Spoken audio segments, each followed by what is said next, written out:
house, when they're all together, becomes a place of happy chaos. When those kids are there, there's running and chasing and twirling and dancing and giggling and laughing and then falling and hurting and crying. That was the case this past holiday. Our 4-year-old grandson, Ben, had his 2 front baby teeth knocked out of his head by his cousin. We don't know what happened, all right?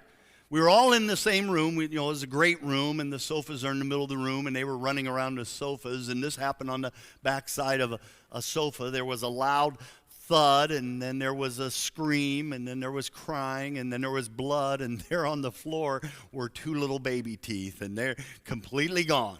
And there's nothing we could do about it. And so now, Ben, he's still a happy kid. He's a handsome kid. He's got a weird look when he smiles, but he's still beautiful. And we are finding ourselves just waiting for those new teeth to finally start dropping now. It's going to be a while, but we're waiting for something new. As you all know, some seasons of life are just hard to explain. Some seasons of life bring about a level of hurt to them. You might be in one of those seasons right now. On the other side of that, God deals wonderfully with hurt. You're never closer to Jesus than when you're hurting. And he sometimes is right on the edge of bringing something new into your life. Wouldn't new be welcomed right now after the last year we've been through? New would really be nice. A new chapter, a new season. Maybe you're hoping for a new relationship. We're ready for something new. At the beginning of the Bible, everything was new in the creation story. It was all new. New world, new creations, a new garden. Sin destroyed all that. Put us on this corrupted world now where everything is corroding. It wasn't corroding before that sin, but now everything corrodes. And we're told then at the end of the book, at the end of the Bible in Revelation, that everything will be made new again. In fact, we hear the voice from the throne saying, "Behold, I'm making everything new." Tucked between the creation story and the Revelation story is the resurrection story. It's why we celebrate Easter, to talk about the resurrection power that Jesus had. Some of us today need that power in our life. You've been hurting.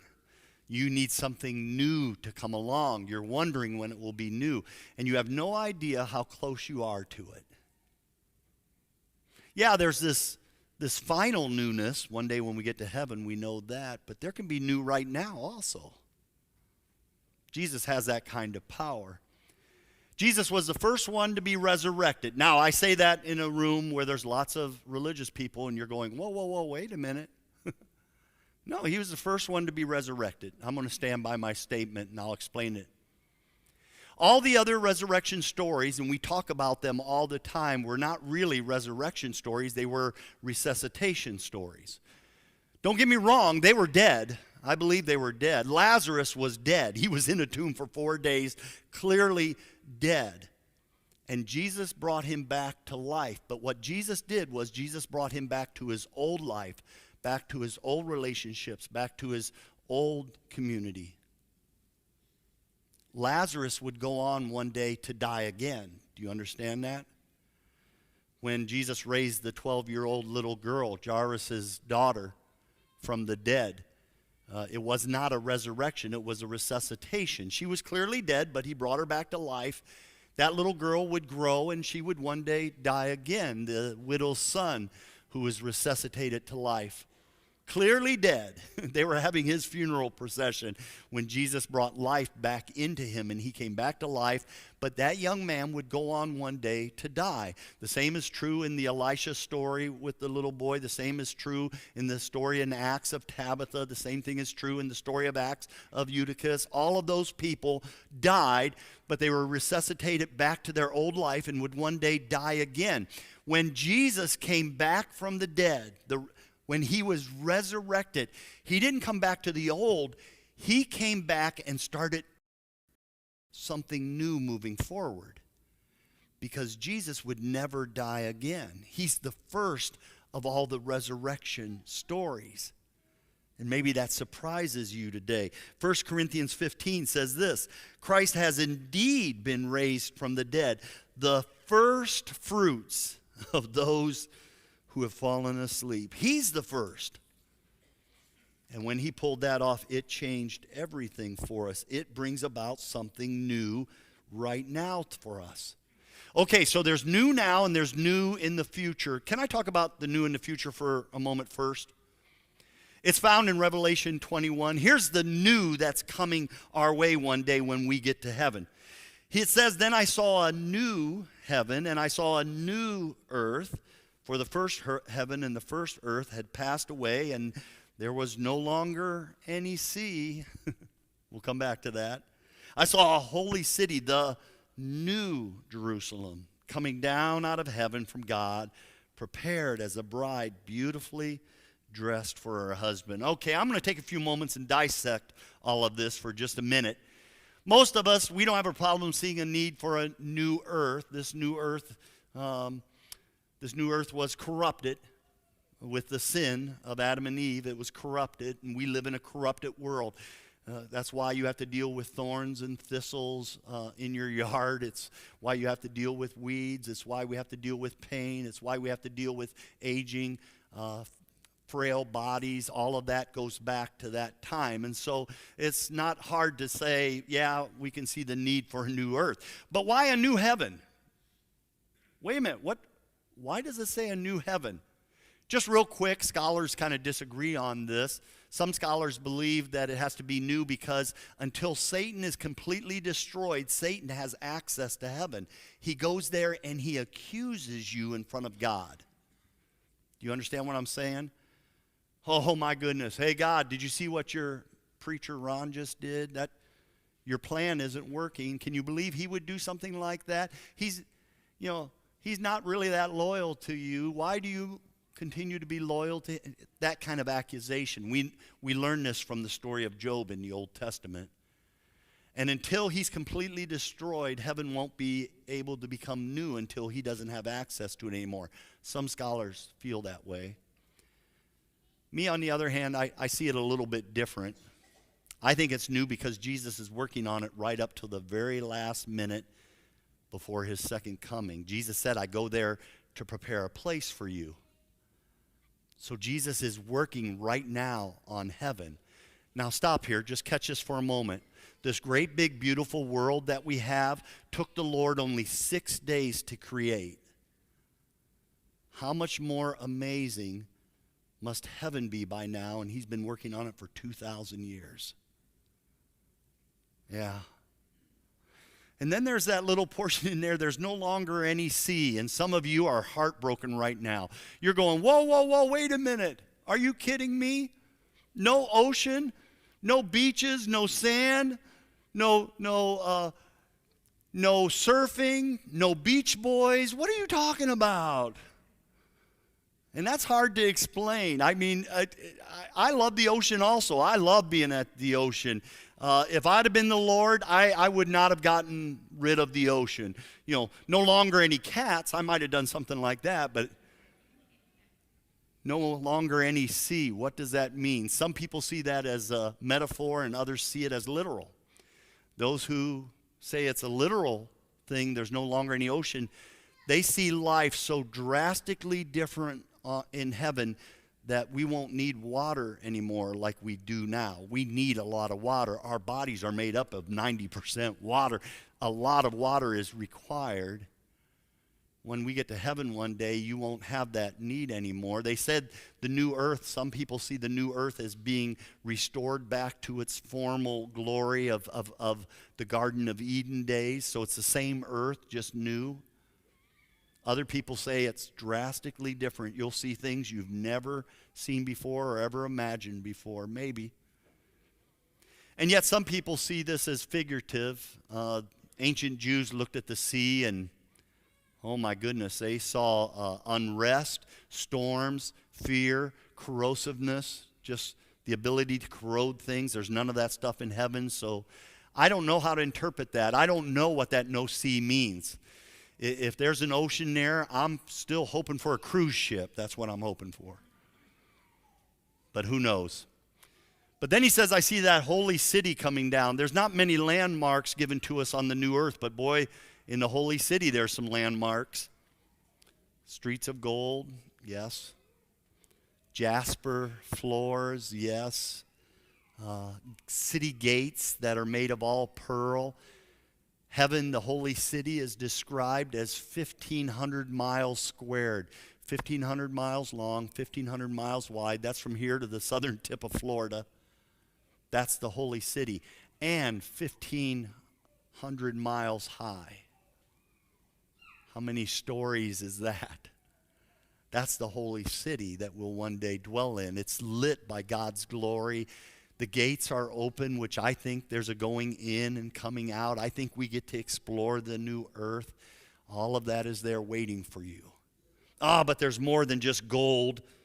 Look at verse 3. I heard a loud voice from the throne saying, look, God's dwelling place is now among the people. He will dwell with them. They will be his people, and God himself will be with them and be their God. We'll be together. He will wipe away every tear from their eyes. There will be no more death, or mourning, or crying, or pain. For the old order of things has passed away. He who is seated on the throne said, I'm making everything new. Everything new.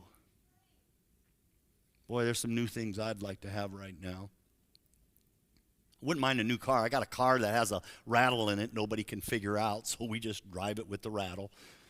I got a TV that a component is going out in it of some kind because it won't center right on the screen, and it seems to knock off the bottom part where all the scores are on the sports I'm trying to watch. That's maddening. And then there's a body that I'm hoping for. This body of mine is aging a little faster than I anticipated. Memory is fading. Eyesight is fading. Hearing is fading. Memory is fading. You see what I did there? I wish I could make it all new. I can't. One day Jesus does.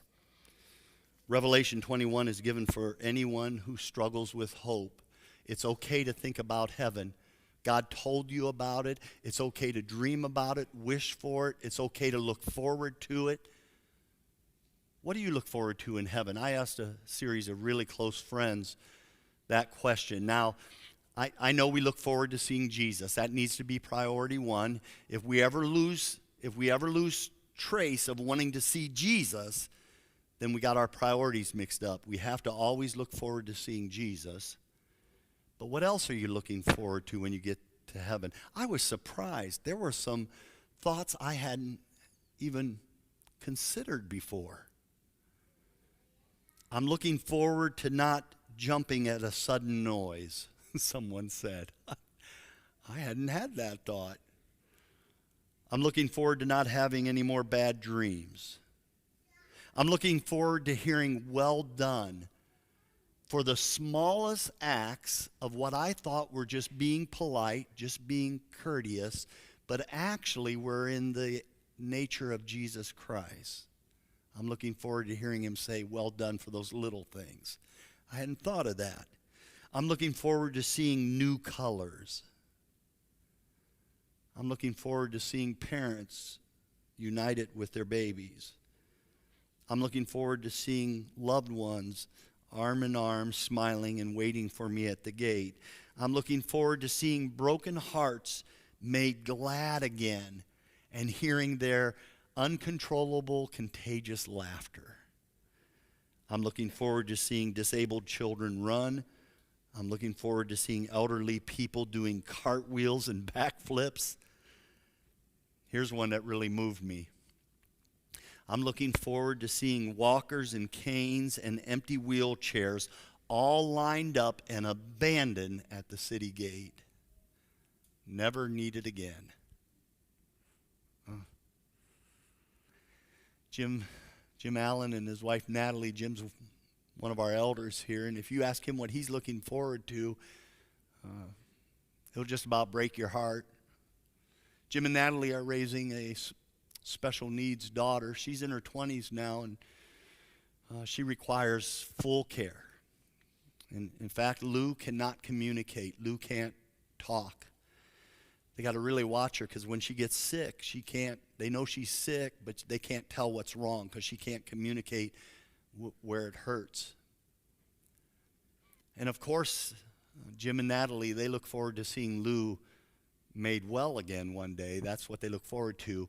But they shocked me when they said, we're really looking forward to hearing Lou's first words and have her say, "Hi, Mom. Hi, Dad." Gosh. All that newness is coming. It's close for all of us today. And just about the time you think you can start imagining what heaven might be like and how great it will be, 1 Corinthians says, no eye has seen, no ear has heard, no mind has imagined what God has prepared for those who love him. Your imagination can't even come close yet. Jesus in Luke chapter 6 said, rejoice and be glad, for great is your reward in heaven. You know, when he said that, if anybody would have known what heaven was like, it was Jesus. And can't you just imagine he smiled? Can't you just imagine his eyes danced a little bit? Can't you even imagine he may have even looked up or pointed up? Just rejoice and be glad today. Great one moment, great one day will be your reward. It's great, he says. Yeah, we look forward to that. But there's a new life right now also. There's newness right now. One day we'll have the newness of heaven, but you can have new today if you want it. In Acts chapter 5, Peter was arrested and an angel broke him out, and then the angel said this to him, go stand in the temple courts and tell the people all about this new life. That's my privilege today, to tell you about this new life in Jesus Christ. Tomorrow it will be your privilege to tell someone, to tell a family member, to tell a friend, to tell a coworker about this new life you have in Jesus. It's all new. It clearly is coming. You might just be on the eve of your new right now. He restores my soul, it says in Psalms 23. That happens right now. He's working to restore some of us in this very moment. And you're sitting there going, man, I hope this new shows up quick, because I've really taken a hit. It was back in December. It was the History Channel, and it was actually December 7th, so you can imagine what I was watching. I was watching the history once again on Pearl Harbor. I know a lot about the history of Pearl Harbor. I was surprised this year, though. I know a lot about it because my wife and I have been there, and we've been to the Arizona Memorial, and we've seen that. We've heard the stories through the years. But I learned some things this year. I learned that there were ships that were sunken that were raised back up and put back into service. I don't think I ever remembered hearing that before. Now, that's not the case with all of them. You know the story of the Arizona. It took a massive hit. It sunk very, very fast, so fast that those on board couldn't get off. The largest number of deaths inside a single ship happened on the Arizona. It's still on the bottom of the harbor. You can go there. You can pay your respects. It is a memorial today. Just behind the Arizona, though, was the USS West Virginia. It took more hits, to be honest with you. It had 7 torpedo hits. 2 bombs were dropped on its deck. It caught on fire. The fire that was caused from the oil spill of the Arizona caught it on fire. It sunk to the bottom of the harbor also. But after the battle was over, they went in and they pumped out that water. They raised it back up. They put on some quick patches. They took that ship all the way to Washington State and put it in the naval yard there. And it was completely refitted and restored, and with all kinds of new stuff put into it. And then the USS West Virginia was put back into service. It actually served in the battles of Iwo Jima. It served at the Battle of Okinawa. And when the Japanese were surrendering, it pulled into Tokyo Bay that day, dropped anchor, turned all of its guns toward the mainland, and just sat there on guard.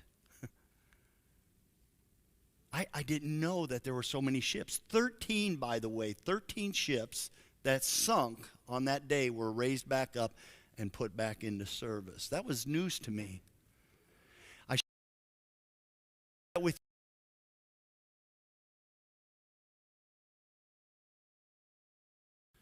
I know some of you feel like someone or something has torpedoed you this last year. And you're wondering, can there be a restoration? Can there be something new? Can I get back into the game? If you're connected to Jesus Christ, the answer is, of course, yes. Listen to me. Without a connection to Jesus Christ, one day you'll just be another memorial. With Jesus Christ, you can get back into battle. I know that this new is not only coming one day, but the new is here right now. Because we were promised in 2 Corinthians, therefore, if anyone is in Christ, the new creation has come, the old has gone, and the new is here. The new is here. When you connect your life to Jesus Christ, new is always the outcome. Why would you take another day and not connect your life to Jesus Christ?